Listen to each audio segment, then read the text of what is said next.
He was calm, polite, hands visible on the steering wheel. But the two officers saw only his skin color, and not the badge sitting quietly in his wallet.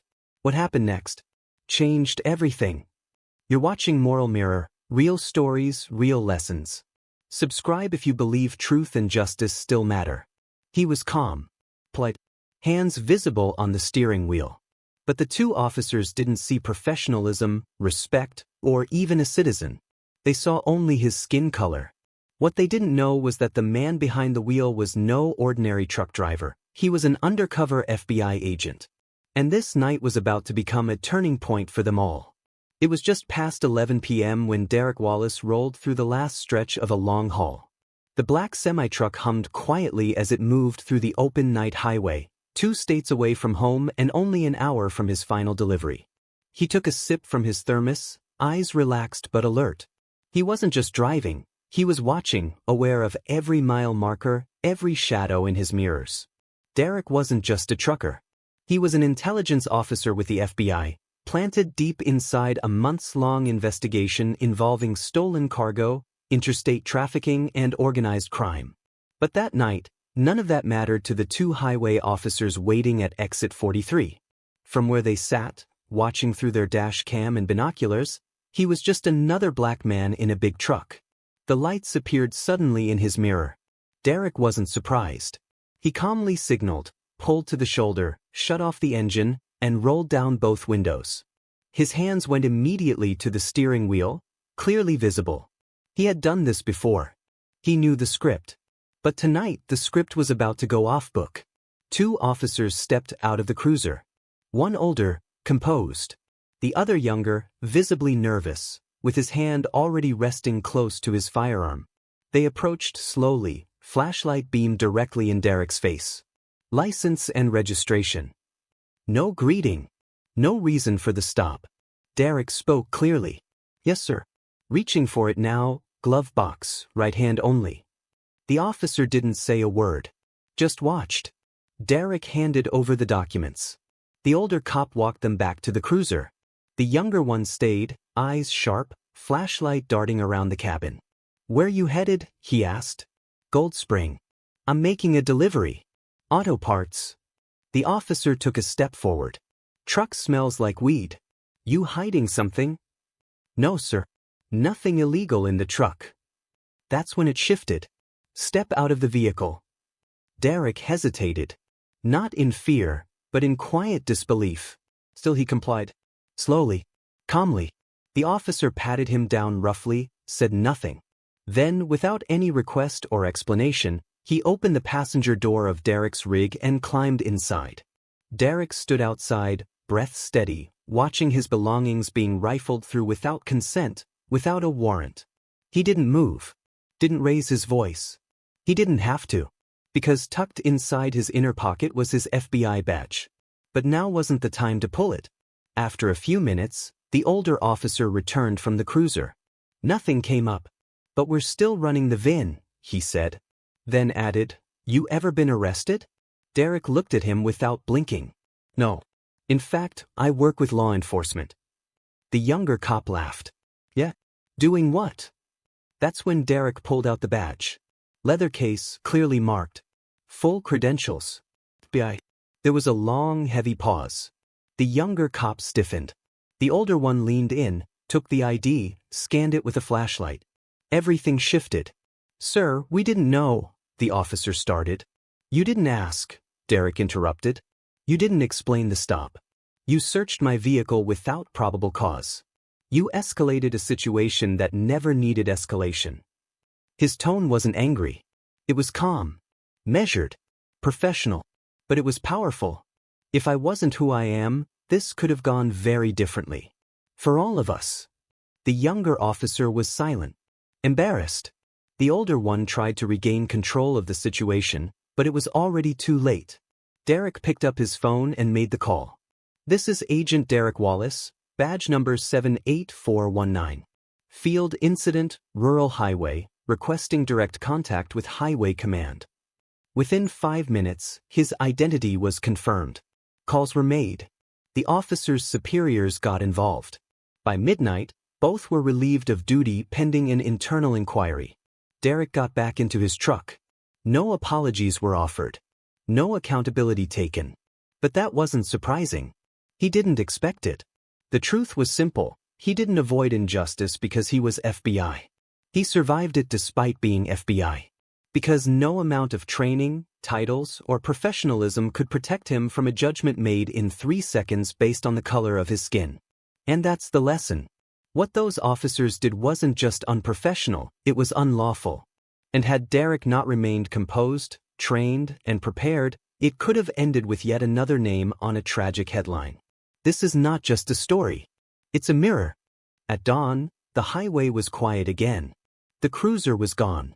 Derek sat in the driver's seat, engine running, hands resting lightly on the wheel. He stared at the road ahead, but his mind was elsewhere. By now, the sun was painting golden streaks across the asphalt. A new day, a clean slate. But for him, peace was harder to find. He thought about his life before the badge. How it all began with loss, with anger, with a decision that would chart his path forever. Derek grew up in Chicago, in a rough neighborhood where dreams often died before they formed. His father was a maintenance worker, his mother a nurse. They both worked 2 jobs just to keep a roof over their heads. But money was never the hardest part. The hardest part was the constant fear. The fear of violence, of being pulled over, of being stopped just for breathing while black. When Derek was 10, his father was stopped for a minor traffic violation. An officer mistook his dad's nervous laugh for defiance. Before he knew it, a routine question escalated. Hands were on guns. Voices were raised. His father ended up in cuffs before Derek's eyes. It took days to unravel the misunderstanding. No one was in trouble. But the damage was done. That night, watching his father in handcuffs, Derek decided he would understand the system before it controlled him. At 14, he joined a local cadet program. He studied law, civics, legal rights. At 18, he enlisted in the military. Intelligence he chose because truth matters. He earned an honorable discharge as a sergeant, recommendation glowing. Then came college, political science, FBI internship, standing ovations at hiring panels, a badge image shining on his resume, and an oath he repeated quietly in his dorm room: protect and defend against injustice. He joined the Bureau's Civil Rights Division first. He chased criminals who preyed on vulnerability, human traffickers, corrupt officials, hate groups. Each case reminded him of that child watching injustice thumb a fist into his father's freedom. Each conviction was one more step toward balance. But the country wanted more. The district had a massive trafficking string: guns, drugs, people. Derek joined as a logistics specialist. He spent months tracking routes, suspects, movements. That's where he found the link to that night on the highway. That's why he was on the road, silent in the sleeper cab, pretending to be just a truck driver heading home. He slid his badge wallet into the console, letting his thoughts settle. He checked the logbook, the GPS report, and then leaned back. His adrenaline was gone, replaced by a hollow ache. He hadn't wanted this confrontation. But part of him knew it was inevitable. That the road he chose would never keep him blind to the dangers others faced. That he was essentially his father's son, calling the system on itself. He started the engine, ready to continue. But the memory of the officer's voice, the flashlight in his face, the harsh words, it all stayed with him. He drove on, miles passing, but his mind untouched by distance. He pulled into a rest stop to gather himself. He was parked between 2 18-wheelers, under a canopy of flickering fluorescent lights. He shut off the engine and shut his eyes for a moment. He thought about his father's hands as he pulled them from zip ties in the back of a squad car, hands that shook too much to button a coat. He thought about the color of that handcuff, silver and stamped with the police department's logo. He thought about the crest on his own badge, Federal Bureau of Investigation, bronze, 5-pointed star. He wondered how many more kids watched their fathers cuffed. He wondered how many more saw their mothers searched at borders just because of fear. Had the country really changed, or was he still just covering ground so others didn't have to? He pulled out his phone. He typed a quick message to his partner, Avery, hit checkpoint. All clear. Going south. He looked out the windshield and spoke softly as if to the empty cab. "You did the right thing." He posted a short update on the internal channel, brief, factual. Field stop, identity confirmed. No escalation. Officers removed. Mission intact. He closed his eyes and exhaled slowly. When he woke a few minutes later, his phone buzzed. A text from Avery, "Good call. Bureau commendation on its way." A small smile pulled at his lips. Not pride. Relief. He had done what needed to be done. Not just for himself, but for those who don't have that badge to pull out. For those still afraid. He reached behind the seat and retrieved a folded letter, handwritten, from his young daughter, Maya. She'd drawn a stick-figure family on the front, the three of them with big smiles. Inside she had written, "Love you, Daddy. Be safe." He felt tears sting under his lids. He unfolded the letter and touched her words. He was doing this for her. For her to know there was justice in the world, even when the system faltered. He sat there, letter in hand, listening to the low hum of the cooling engine.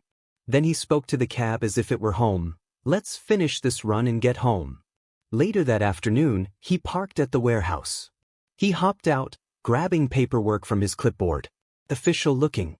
The lot supervisor saw him approach and gave him a nod. They'd been working together for weeks. The handoff was smooth, scanned pallets, verified signatures, and drove away. It was only after the goods were delivered that he thought about the night before. What if he'd lost his calm? What if he'd reached for the badge too soon? What if things had gone differently? He took a deep breath and reached over to the console. He pulled out a small, battered notebook, just like it was in the jungle, and started writing. Today's entry. Highway stop. 2 officers. No cause. Search cabin. Badge revealed after understanding was refused. No apology given. Field incident documented. He closed the book. He knew this would be used in internal review. Maybe even in training modules. It might change how they train officers to respect every citizen's rights, because his story would show it, real and raw. Back on the road, sunset had arrived. Crimson skies pasted across the horizon. Derek thought of his father again. Older now, quieter, still wary about the system. He hunted down a gas station along the route with a small diner beside it. He parked, walked in, and ordered black coffee and eggs over easy. No selfies, no uniform. Just a man carrying responsibility. An officer from the local department walked in. She didn't see his badge. She didn't know it was the man from last night. She just nodded politely as she passed to the counter, coffee in hand. Derek nodded back. They both judged nothing. That's how it should have been. He took a sip of coffee and thought, maybe the invisible badge means more than the visible one. He drove on into the night again. Every mile marked time closer to his daughter. Every gas station, every truck stop, every highway patrol encounter made him more determined. Because the badge isn't just a shield. It's a promise. A promise that no matter how dark things look, right can still stand. Even when no one's looking. And in a country so divided, that promise matters more than ever. Derek returned to his motel room that night, weary yet restless. He sat at the small desk, turned on the lamp, and stared at the notebook lying open. The highway stop incident weighed on him more than any undercover mission ever had. Something about the way those officers treated him, like he was guilty before they knew his identity, stuck in his mind. He tapped his pen, thinking. The next morning he woke up early and went for a jog. The air was crisp, and his uniformed mind switched from truck driver mode back to agent mode. He needed to report, but he also wanted to ensure this situation became more than a footnote in the department's daily log. Derek was determined to do more than file documents. He wanted to drive change. Back at the FBI field office, he slipped through security and prepared a short briefing. Agents and analysts gathered around as he calmly recounted the incident, the stop, the search, the badge reveal, the lack of apology. He played audio clips of his call to dispatch and even the transcript of the traffic stop. He explained that although nothing physical happened, the violation of rights should ring alarm bells. One agent asked, "But you didn't confront them?" Derek shook his head. They didn't deserve confrontation. They deserved awareness. He submitted the incident report and followed up personally with a request. He wanted this case to be considered for a nationwide training module. He knew it wouldn't be easy. He knew change didn't come overnight. But he had a mission. Justice must show itself clearly. By noon, he heard back from HQ. They were interested in reviewing it as a potential example in their civil rights training curriculum. The very next week, he was invited to Washington to testify before a committee of senior trainers and law enforcement advisors. He flew in quietly, suit pressed, face calm. The conference room looked intimidating under fluorescent lights. A dozen trainers sat across the table, some skeptical, others simply curious. When his turn came, Derek stepped forward. He began by saying, "This isn't about me, this is about all Americans. It's about building trust." He showed the recorded traffic stop. He walked them through the emotional experience, not just the search of his possession, but the unspoken message. Suspicion based on skin color, escalation without justification, dignity undermined. One senior officer sighed and looked away. Another spoke, hushed tone but firm, "We train on protocol, not empathy." He nodded. Protocol matters, but empathy does too. Respect doesn't belong to weight, uniform, or weapon. It belongs to every person. Over and over he emphasized fairness, patience, and humanity in law enforcement. Every question he answered was calm yet firm. By the end of the day, several trainers admitted his case could offer impact in real-world police training modules. During the closing remarks, one officer said, "You gave us something powerful, something we didn't expect." As Derek walked away, he felt a slow swell of satisfaction. This was beyond a badge. It was a bridge. Meanwhile, back in the local department where the stop occurred, internal reviews had begun. Emails circulated about citizen rights, proper stop protocols, unconscious bias training. One sergeant quietly reached out to Derek, via the FBI liaison, to ask for more details on how he handled the situation. Derek responded promptly, offering to walk them through the video and his de-escalation approach. Within a month, the department held a voluntary training session. A few officers took part. They watched the recorded stop and were encouraged to discuss. One younger officer spoke up, "At first I thought he was hiding something, but I also felt something in the pit of my stomach when the badge came out." Others nodded, admitting they'd shared the feeling. A senior sergeant concluded, "We'll add this scenario to our next annual training. It's a reminder that respect must come first, before suspicion." Derek's quiet stand had become more than a personal victory. It became a lesson learned in classrooms and briefing rooms across the state. Several weeks later, Derek received a small package without return address. Inside was a handwritten note and 3 CDs. The note read, "Thank you for using your badge for more than enforcement. You showed us justice taken at all levels. We're adding this to our training curriculum. Stay safe." A grateful community. The CDs contained training videos, lesson plans, discussion guides. It was happening. The story he lived was reaching beyond his rig, into the hearts of officers and citizens alike. Derek felt pride again, quiet, steady pride. Not based on accolades or banners, but on change that could save lives. Back on the road, he pulled into a way station on another state line. A uniformed officer approached, clipboard in hand. He greeted Derek politely. They exchanged numbers and paperwork. Then the officer said, "Sir, appreciate your patience the other night. We're working on officer training program, you helped push it." Derek nodded. He didn't say much. He smiled, brief but genuine. The officer returned the smile. No badge reveal was needed. As darkness fell, Derek drove into the night once again. The road stretched out in front of him like promise. He thought of his daughter, of his father, of all the nameless people who might now breathe easier because one stop was met with calm and respect. He reached into the console and grabbed his pen.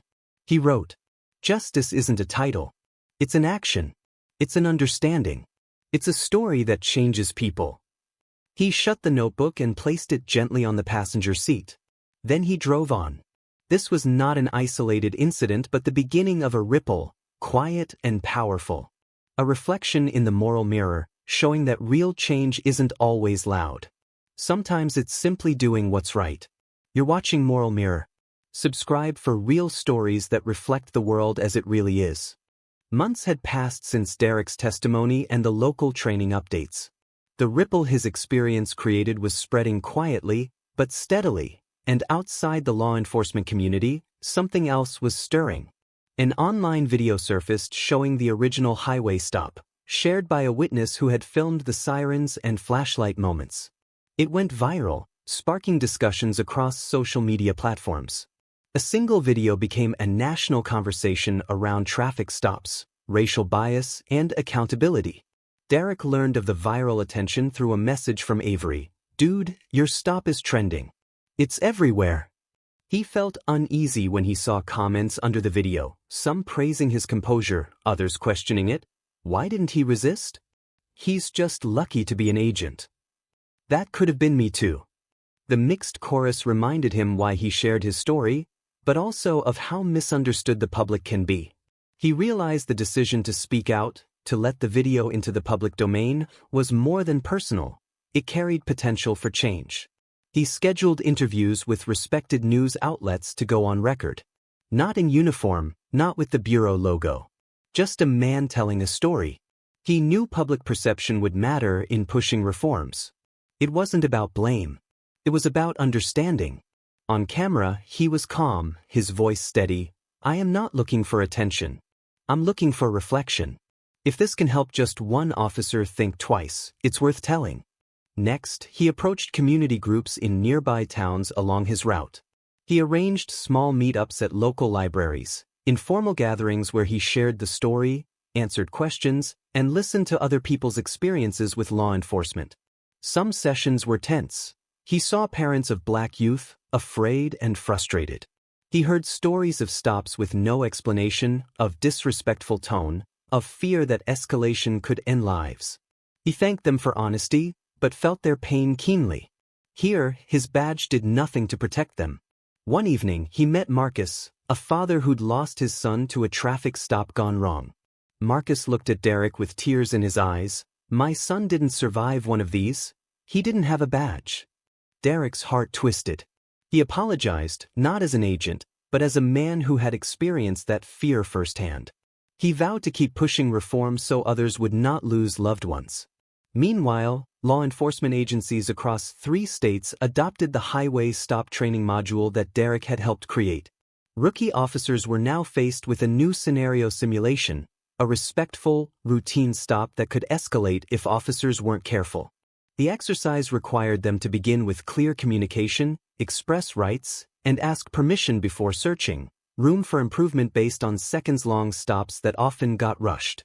The simulation became a graduation project for cadets. Derek was invited to training academies to speak directly to recruits. He stepped into gymnasiums and theaters in uniform occasionally, and in casual clothes when appearing at public gatherings. In both, the message was the same: respect, patience, empathy matter as much as procedure and training. One trainer told him afterward, "We've seen a drop in complaints in departments using your module." Every time Derek heard that, it reminded him why this stop was more than a personal experience. But the ripple was getting a pushback. Some critics on social media said Derek was being manipulative, accused him of hiding behind a badge to avoid conflict, or casting law enforcement in a negative light. Others said he should have resigned when he saw systemic issues. Derek ignored the noise. He knew his actions, calm reporting, sharing, and helping reshape policy, were changes that tangibly affected real people. Then came another unexpected request. A national law enforcement conference invited him to speak, alongside state attorneys general and community leaders. He prepared carefully. Not with a suit, but with a simple message: stop the bias before it stops you. When he took the stage, he saw eyes that carried skepticism. Not all were allies. He shared the video. He shared Marcus's story. He shared his own, of his father's cuffed hands, his daughter's drawing, the weight of the badge, and moral responsibility. When he finished, silence filled the auditorium. Then one law enforcement chief stood up to applaud.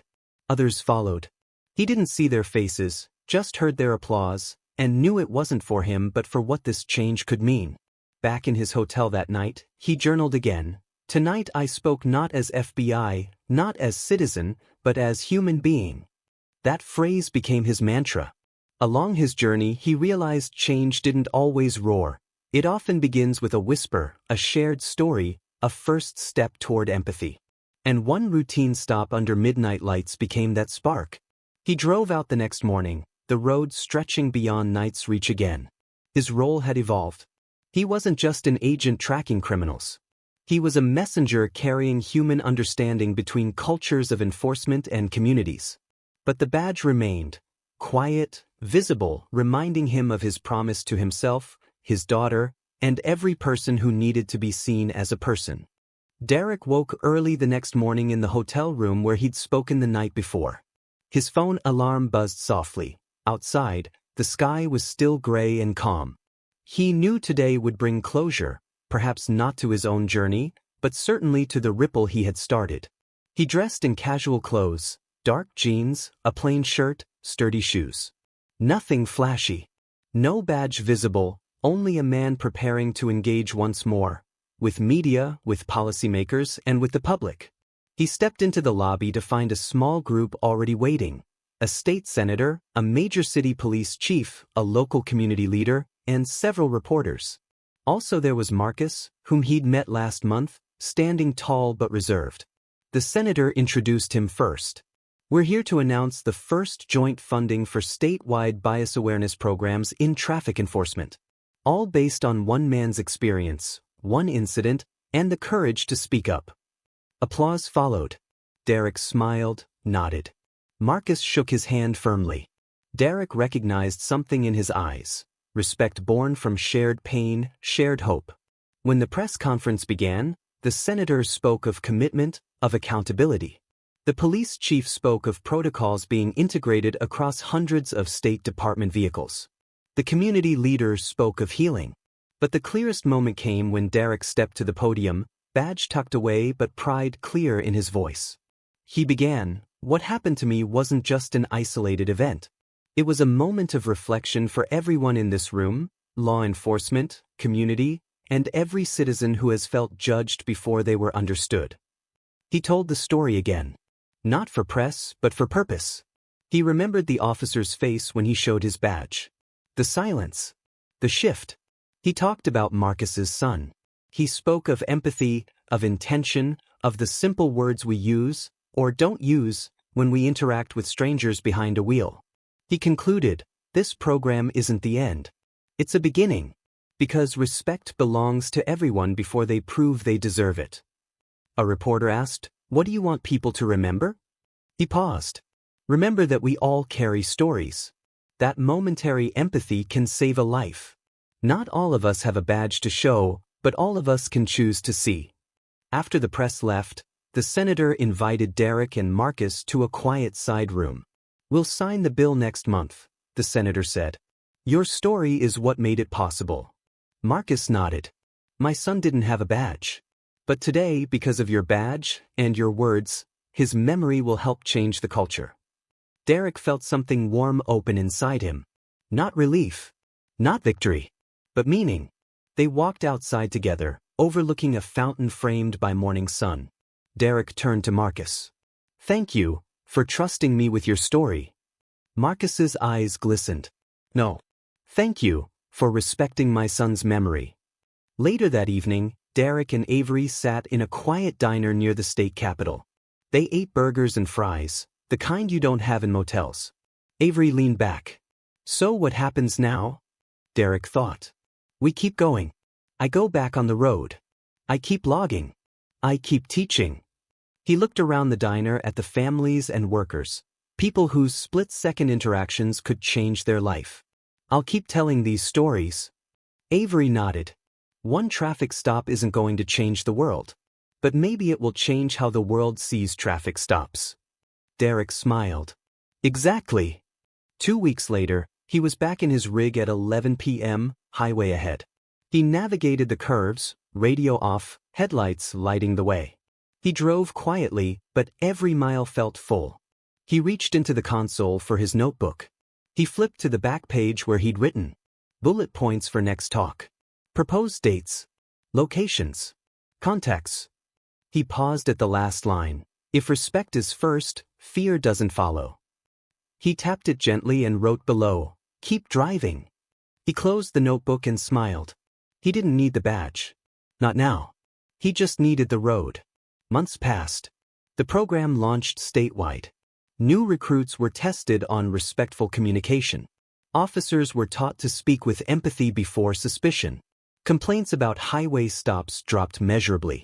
Community trust surveys rose modestly but consistently. Derek received anecdotal messages from truckers and drivers who'd had positive stops, officers explaining, apologizing, clarifying. Married men told him their wives no longer cry when they travel. Parents told him it felt safe to teach their children to use the road. One day, he received a letter in the mail from a small-town sheriff. "Agent, your story changed the culture here. We train every sergeant with your recorded stop. We talk about empathy. We talk about the badge and the man behind it. Thank you." He pinned the letter inside his cab. One chilly night, near the state border, Derek pulled off the highway and found a deserted overlook. He sat outside the truck, sipping hot coffee. He watched the lights of passing cars fading into the distance. He closed his eyes and thought of his daughter, of his father, of Marcus's son and the officers who listened. He thought of the ripple, not loud, but deep. And he thought of every human choice, small, often invisible, that led to this change. Because the badge didn't create the change. Human empathy did. Back in his cab, he smiled at the camera mounted on the dashboard for his vlog. Because yes, he'd begun recording his on-the-road reflective journals for Moral Mirror. He said quietly, "Today, I drove over 500 miles. I didn't show the badge once.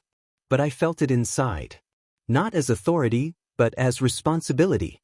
And that's what I carry on every stop, every delivery, every mile."